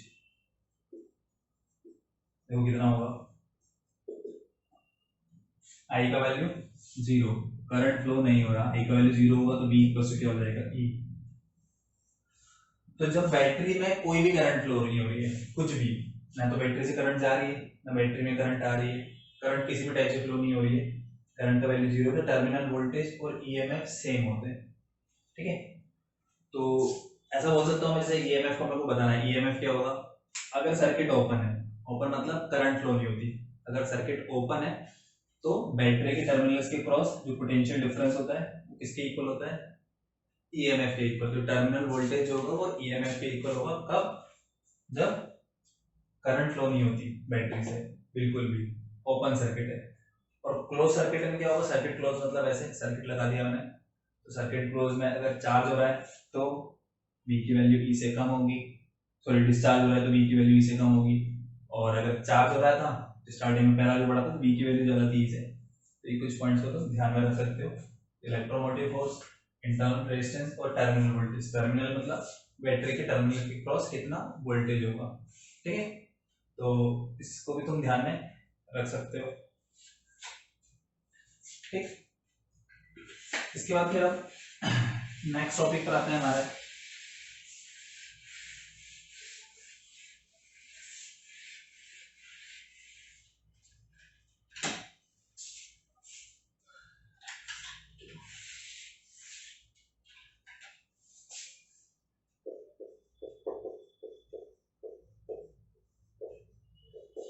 किरचॉफ्स लॉ। ठीक है, तो किरचॉफ एक साइंटिस्ट था जिसने अलग अलग फील्ड में काम किया, इलेक्ट्रिसिटी की फील्ड में भी काम किया उसने। ठीक है, एक तुमने किरचॉफ का नाम पहले भी सुना होगा, 11th क्लास में ब्लैक बॉडी से रिलेटेड उसने दिया था कि ब्लैक बॉडी अगर है तो जिस रेडिएशन को इमिट करती है एक पर्टिकुलर लोअर टेम्परेचर पर, हाई टेम्परेचर पर जिस रेडिएशन को इमिट करेगी, लोअर टेम्परेचर पर उसको क्या कर देती है, एब्जॉर्ब करती है। इमिशन एब्जॉर्ब से रिलेटेड कुछ बताया वो। तो यहाँ पर उसने बताया जो कॉम्प्लिकेटेड सर्किट्स होते हैं, कॉम्प्लिकेटेड सर्किट मतलब जहाँ पर मैं इक्विवेलेंट नहीं निकाल पा रहा हूँ, सर्किट के अंदर करंट नहीं निकाल पा रहा हूँ, तो इन कॉम्प्लिकेटेड सर्किट्स में हम करंट्स को कैसे फाइंड करेंगे या तो इक्विवेलेंट रेजिस्टेंस कैसे निकालेंगे, तो उसके लिए किरचॉफ ने दो लॉज दिए। ठीक है, एक होता है उसमें पहला वाला फर्स्ट है जंक्शन रूल, इसको नॉर्मली किरचॉफ्स करंट लॉ भी बोल देते हैं, करंट से रिलेटेड। ठीक है, शॉर्ट में KCL। इसके अकॉर्डिंग क्या है फर्स्ट लॉ जंक्शन रूल के अकॉर्डिंग, तो उसने बताया जैसे मान लो कोई भी सर्किट है उसमें ऐसे एक पर्टिकुलर पॉइंट पर करंट आ रही है और जा रही है, तो रेजिस्टेंस नहीं मानता ऐसे बनाना सिंपल। इधर से करंट आ रही है I1, इधर से करंट आ रही है I2, इधर I3 जा रही है, इधर I4 जा रही है, इधर I5 जा रही है। ठीक है, ऐसे बना देते हैं। तो उसने बताया कि कोई भी जंक्शन है, जंक्शन मतलब यहाँ पर दो से ज्यादा करंट आकर मिल रही है तो उसको हम जंक्शन बोल देंगे, आ रही हो जा रही है दो से ज्यादा, तो जंक्शन हो जाएगा।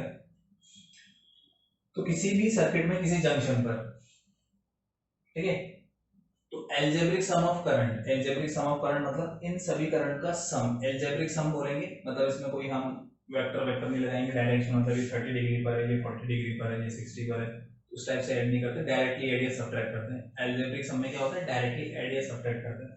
ठीक है, तो इसमें ऐसे भी ले सकते हो, जैसे जो जंक्शन पे आ रही है उसको पॉजिटिव ले लो, जो बाहर निकल रही है उसको नेगेटिव ले लो, जंक्शन पे आ रही है उसको नेगेटिव ले लो, जो बाहर निकल रही है उसको पॉजिटिव ले लो, कुछ भी ले सकते हो।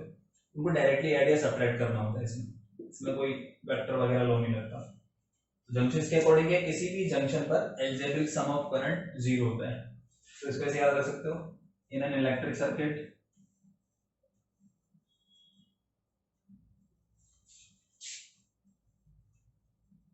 at any junction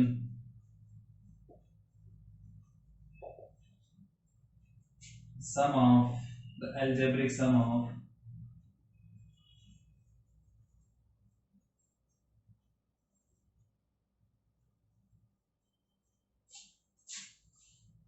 electric circuit in an electric circuit at any junction the algebraic sum of electric currents is zero, इसको लिख summation of I equals to zero, या फिर आने वाली को पॉजिटिव ले लो, जाने वाली को नेगेटिव ले लो, तो सम को कैसे लिखूंगा मैं, I1 I2 तो पॉजिटिव होंगे और I3 I4 I5 नेगेटिव होंगे, ये जीरो हुआ, ये सारे नेगेटिव वालों को उधर ले जाओ तो कैसा दिखेगा ये, I1 plus I2 equals to I3 plus I4 plus I5। तो इसी रूल को हम ऐसा ले सकते हैं, in electric circuit at any junction sum of current entering the junction is equals to sum of current leaving the junction, तो इसी को ऐसे लिख सकते हो।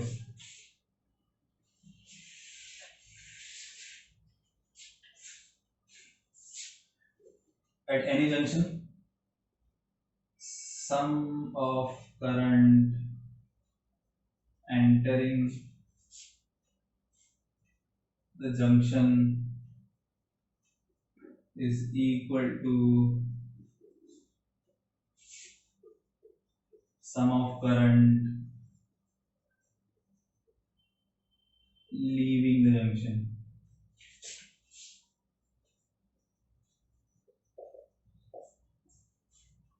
ठीक है, तो ये हो जाएगा हमारा जंक्शन रूल, सिंपल सा एकदम, जितनी करंट आएगी उतनी जाएगी। ठीक है, यहाँ पर स्टोर वगैरह नहीं होगी बिल्कुल भी जंक्शन पे, जितना पर सेकंड चार्ज यहाँ आ रहा है उतना ही पर सेकंड चार्ज बाहर निकल रहा है। तो इसको हम बोल सकते हैं, एक और चीज, it is based on law of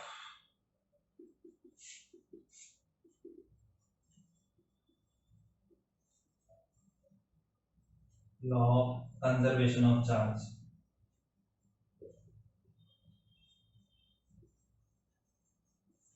law of conservation of charge, conservation charge पे बेस्ड है, मतलब पर सेकंड जितना चार्ज यहाँ आ रहा है उतना ही पर सेकंड लीव भी कर रहा है। यहाँ पे स्टोर वगैरह नहीं होगा और ना ही यहाँ पे बनेगा चार्ज। ठीक है, जितना आएगा उतना चला जाएगा। तो ये law of conservation of charge पे बेस्ड है। कौन सा? फर्स्ट वाला रूल। तो इसको भी ध्यान में रख सकते हैं कि फर्स्ट रूल किस पे बेस्ड है? Law of conservation of charge, conservation of charge पे बेस्ड है। दूसरा है हमारा जंक्शन रूल। ठीक है, इसको वोल्टेज रूल भी बोल देते हैं और लूप रूल भी नाम दे देते हैं इसको। ठीक है, किरचॉफ्स वोल्टेज लॉ, केवीएल। अब इसके अकॉर्डिंग क्या है? सेकंड लॉ के अकॉर्डिंग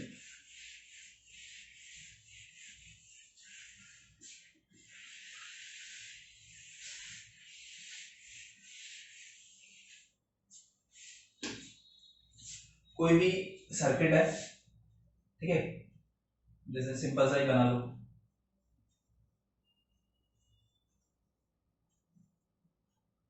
ठीक है, इसमें ये ईएमएफ चाहो तो आर ले लो, ये कैपिटल आर ले लो।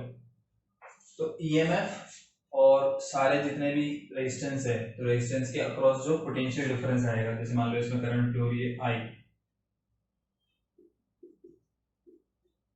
तो इसके across potential difference I R आएगा, इसके अक्रॉस भी आई आर आएगा। तो इसका सम और इनका सम जो होगा, सभी का सम वो 0 आएगा। तो इसको ऐसे ध्यान रख सकते हैं, according to it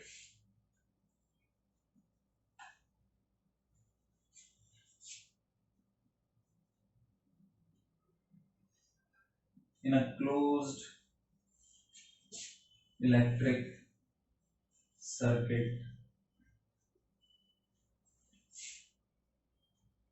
close electric circuit मतलब करंट फ्लो होनी चाहिए, सर्किट और loop, the algebraic sum of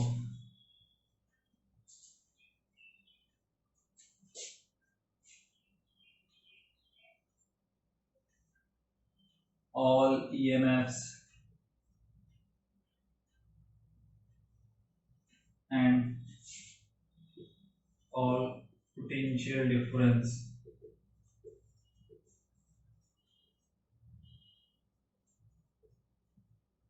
across resistors is 0। मतलब E का सम और IR का सम ये 0 होगा। E का सम और IR का सम क्या आएगा? 0 आएगा इसके अकॉर्डिंग। ठीक है, और इसमें हम प्लस माइनस का ध्यान रखेंगे। प्लस माइनस का कैसे ध्यान रखेंगे? बैटरी में जब प्लस से माइनस जाएंगे, ठीक है, तो उसको नेगेटिव लेंगे, और माइनस से प्लस जाएंगे तो पॉजिटिव लेंगे। प्लस से माइनस जाएंगे उसको नेगेटिव, या माइनस से प्लस जाएंगे उसको पॉजिटिव लेंगे। ऐसे रेजिस्टेंस में भी तुम लिखना चाहो तो लिख सकते हो। प्लस माइनस कैसे बनाना होता है? जैसे सिंपल सर्किट है, तो सिंपल सर्किट में प्लस माइनस कैसे बनाएंगे? बैटरी में तो पहले से प्लस माइनस होता है, पॉजिटिव वाले प्लस, नेगेटिव वाले पे माइनस।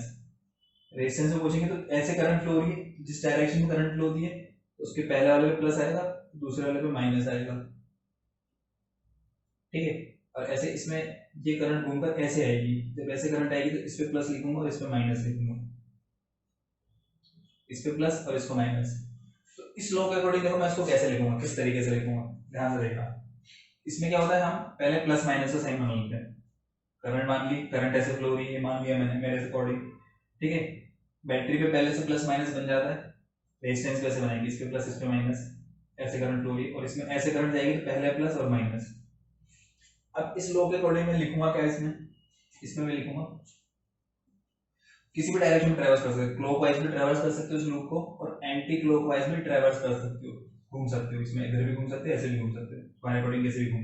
मान लो मैं ऐसे घूम रहा हूँ क्लॉकवाइज डायरेक्शन, तो क्लॉकवाइज डायरेक्शन में घूम रहा हूँ, तो मान लो कहीं से भी यहाँ से स्टार्ट कर दिया, या कहीं से भी स्टार्ट कर सकते हैं। मान लो मैं यहाँ से स्टार्ट करता हूँ, यहाँ से स्टार्ट करूंगा तो लिखूंगा कैसे, ध्यान से सुनना।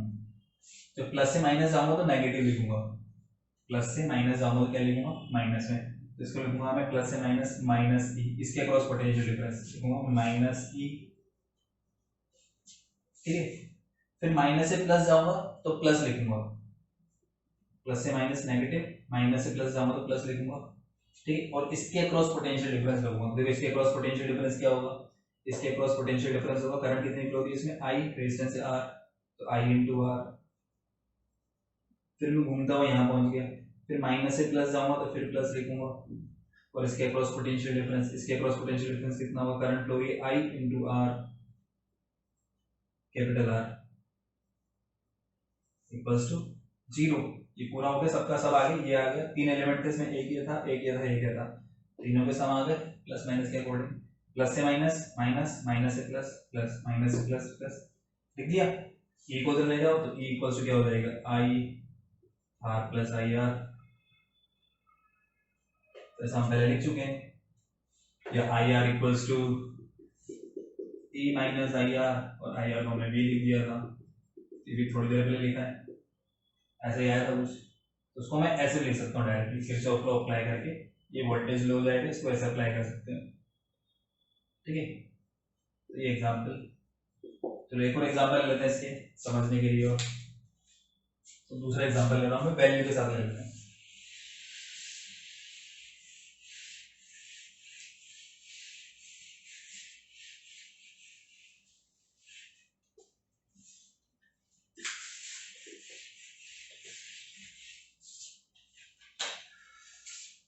जैसे मान लो ये से बैटरी है, फिर यहाँ पर रेजिस्टेंस है, एक और बैटरी लगी हुई है, यहाँ पर भी रेजिस्टेंस है, और यहाँ पर भी रेजिस्टेंस है।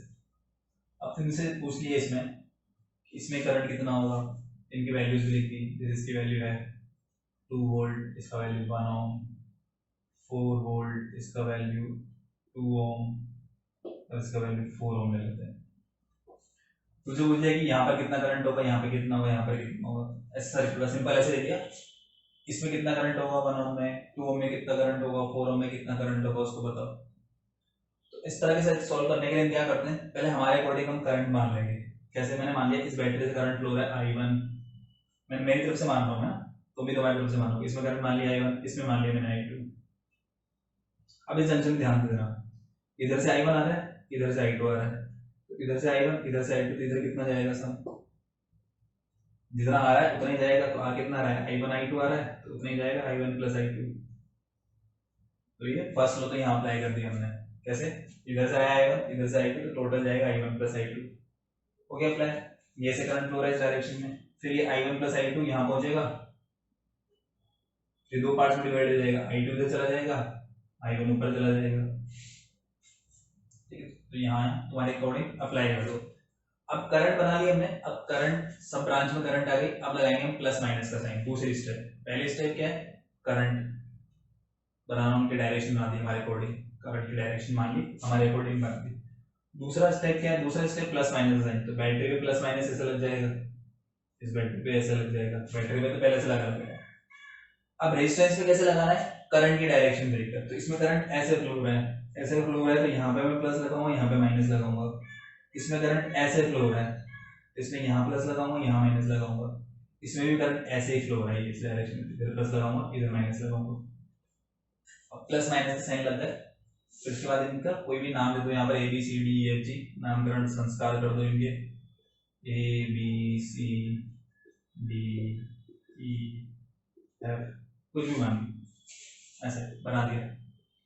अब मुझे I1 I2 की वैल्यू बतानी है कितनी आएगी, तो उसके लिए मैं क्या करूँगा, लूप कंसिडर कर लूँगा कोई भी एक लूप ले लिया मैंने, A B D E A, ये बड़ा वाला पूरा, इसमें बीच वाले को नहीं लेंगे, सिर्फ ये लूप लिया है मैंने।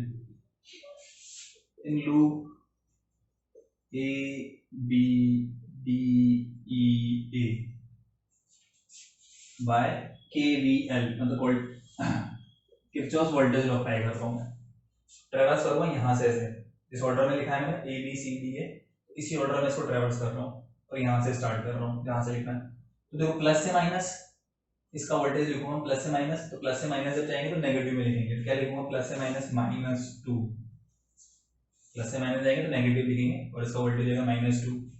फिर माइनस से प्लस जाएंगे प्लस, और इसके क्रॉस पोटेंशियल डिफरेंस, तो पोटेंशियल डिफरेंस क्या होगा, इसमें करंट कितनी फ्लो होगी I1 और रेजिस्टेंस कितना है 1, तो I1 × 1 दैट मींस I1,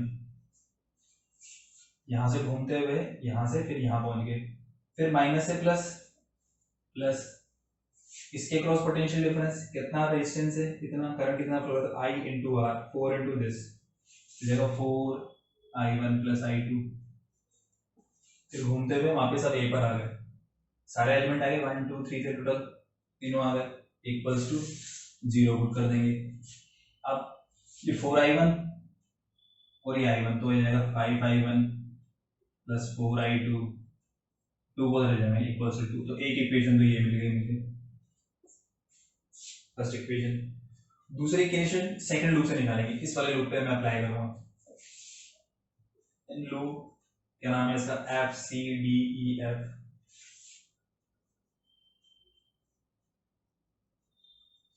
ठीक है, बाय KVL। ठीक है, जरूरी नहीं है तुम यहीं से स्टार्ट करो, इसको तुम यहाँ से भी ले सकते थे D E F C D, ठीक है, यहाँ से लेते C D E F C, या उल्टा भी ले सकते थे, ये तो सारे क्लॉकवाइज लो, तुम चाहो एंटी क्लॉकवाइज ले सकते थे, C F E D C F E D C F, कैसे भी ले लो आएगा वही, ठीक है। अब मैंने F से लिया है तो मैं यहीं से स्टार्ट कर रहा हूँ, फिर प्लस से माइनस, इसको -4 लिखूंगा, माइनस से प्लस, इसको प्लस लिखूंगा, कितना करंट है I2, रेजिस्टेंस है कितना 2, तो I × R 2I2, माइनस से plus 4I1 + I2 equals to 0, ठीक है। देख लो इसको, ये 4I1 है, यहाँ पर 2I2 + 4I2 6I2, ये उधर जाएगा 4, ठीक है। तो यहाँ पर मैं देखूंगा इसको 2 से डिवाइड हो रहा है, तो 2I1 + 3I2 equals to 2, equation number 2 लिख देंगे इसको। तो इक्वेशन मिल गई, एक ये है और एक ये है, अब इन दोनों को सॉल्व कर लो, सॉल्व करना आता है, ठीक है। इसको सॉल्व करने के लिए क्या करना है, इसको मैं 3 से मल्टीप्लाई कर रहा हूँ और इसको 4 से, इसको 3 से मल्टीप्लाई करो, 3 से करो इसको मल्टीप्लाई, 15I1 3 से मल्टीप्लाई, 12I2 3 से मल्टीप्लाई 6, इसको 4 से मल्टीप्लाई करो, इसको 4 से करेंगे 4 × 2 8I1, 4 × 3 12I2, 4 × 2 8, अब सब्ट्रैक्ट कर दो, 15 - 8 7I1, 12 कैंसिल 6, ये -2, तो यहाँ से I1 की वैल्यू आ गई मेरे पास -2/7 एम्पियर, ठीक है। ये I1 आ गया -2/7, और ये I1 की वैल्यू यहाँ पे पुट कर दो, इसमें इस जगह पर ये वाली वैल्यू, तो ये 5 -2/7 + 4I2 इक्वल्स टू 2, तो जाएगा -10/7 उधर जाएगा तो प्लस हो जाएगा, ये हो जाएगा हमारे पास 7 × 14 + 24/7, और ये 4 इधर डिवाइड हो जाएगा, तो ये I2 की वैल्यू दिखेगी मुझे कितनी 6/7 एम्पियर, ये हमारा आंसर हो गया, I1 आ गई, I2 आ गई, ठीक है। और I1 + I2 इसमें कितना आएगा, तो I1 की वैल्यू कितनी है, I1 की वैल्यू -2/7, I2 की वैल्यू 6/7, तो ये हो जाएगा हमारे पास 4/7 एम्पियर, ये I1 + I2 हो जाएगा। तो तीनों में करंट आ गई, इसमें भी आ गई, इसमें भी आ गई, इसमें भी आ गई। अब तुम बोलोगे सर करंट माइनस में, तो माइनस का मतलब यहाँ पर क्या है कि जो हमने डायरेक्शन हमारे अकॉर्डिंग हमने स्टार्टिंग में डायरेक्शन I1 की धर ली थी, ये हमारे अकॉर्डिंग ली है। मुझे नहीं पता करंट इस डायरेक्शन फ्लो रहा है इस डायरेक्शन में फ्लो रहा है, करंट किधर भी हो सकता है, मैंने मगर मेरे अकॉर्डिंग ली है। तो मेरे अकॉर्डिंग डायरेक्शन में I1 क्या मिला मुझे नेगेटिव, इसका मतलब एक्चुअल में I1 जो है वो इस डायरेक्शन में फ्लो हो रहा है, मेरा I1 क्या है नेगेटिव है, ये I1 मेरा नेगेटिव है, इसका मतलब एक्चुअल में मैंने डायरेक्शन ली थी इधर, ऐसे फ्लो नहीं हो रही, करंट जो है वो ऐसे जा रही है, बैटरी के अंदर जा रही है इधर 2/7 एम्पीयर, कितनी वैल्यू की 2/7 एम्पीयर की करंट जा रही है इधर, ए से बी जा रही है इधर इस डायरेक्शन में जा रही है। I2 मेरा प्लस में है, I2 प्लस में आ रहा है, मतलब I2 की डायरेक्शन एकदम सही ली है, ठीक है। 6/7 ऐसे फ्लो हो रहा है, इधर 6/7 फ्लो हो रहा है, ठीक है। और ये I1 प्लस I2 इसके अंदर ये भी प्लस में आ रहा है, प्लस में आ रहा है मतलब इसकी डायरेक्शन भी सही है, ये ऐसे ही फ्लो हो रही है। तो मैं ऐसे बोल सकता हूँ इसमें करंट फ्लो रहा है 2/7 एम्पीयर, इससे ए से बी डायरेक्शन में, इसमें कितना करंट फ्लो रहा है 6/7 सी से एफ डायरेक्शन में, और इसमें कितना करंट फ्लो रहा है 4/7 किस डायरेक्शन में, ई से डी डायरेक्शन में, इस डायरेक्शन 4/7, इसमें इस डायरेक्शन में 2/7, इसमें इस डायरेक्शन में 6/7। तो ऐसे में क्या कर सकता हूँ, इसको सॉल्व कर सकता हूँ इस टाइप की इक्वेशन को। तो ये हो गया हमारा किरचॉफ लॉ, ठीक है। तो इस पर बहुत सारे क्वेश्चन है, जैसे तुम्हारी जो एनसीईआरटी की बुक है उसमें जब तुम खोलोगे एनसीईआरटी की बुक तो उसके अंदर तुम्हें किरचॉफ लॉ हेडिंग मिलेगा, तो उसी के नीचे एक एग्जांपल दिया होगा, ठीक है, या पीछे एक्सरसाइज में मिल जाएगा तुम्हें। तो किरचॉफ लॉ के बेसिस पर इन क्वेश्चंस को तुम सॉल्व कर सकते हो, ठीक है। तो ये मेनली तुम्हारे बोर्ड के लिए एक तरह से किरचॉफ लॉ जो है, ये जो 12 बोर्ड का जो भी एग्जाम होगा तुम्हारे उसमें इसके ऊपर क्वेश्चन आ जाता है, ठीक है। कॉम्पिटिटिव के लिए हम इतना बड़ा मेथड यूज में नहीं लेंगे, इसका तुम्हें इजी मेथड बताएंगे, मतलब इस टाइप का सर्किट आएगा उसको कैसे इजीली सॉल्व कर सकते हैं, ठीक है। इसको हम कॉम्बिनेशन ऑफ सेल्स में बताएंगे फिर, ठीक है। तो बोर्ड वाले के लिए तो बोर्ड में तो तुम्हें यही वाला मेथड अप्लाई करना है, इसी तरह से सॉल्व करना है और उसको फाइनली आंसर बताना है, ठीक है। क्योंकि क्वेश्चन को सॉल्व करना एनसीईआरटी में जो तुम्हें दिए हुए हैं, इसके अलावा जो मैं कॉम्बिनेशन रेजिस्टर्स के क्वेश्चन दिए हैं और इसके अलावा वीडियो के लास्ट में भी तुम्हें क्वेश्चन मिलेंगे, उनको भी तुम्हें सॉल्व करना है।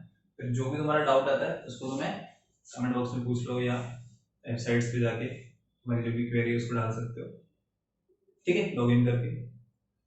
तो आज के लेक्चर में इतने पढ़ेंगे, ओके, थैंक यू।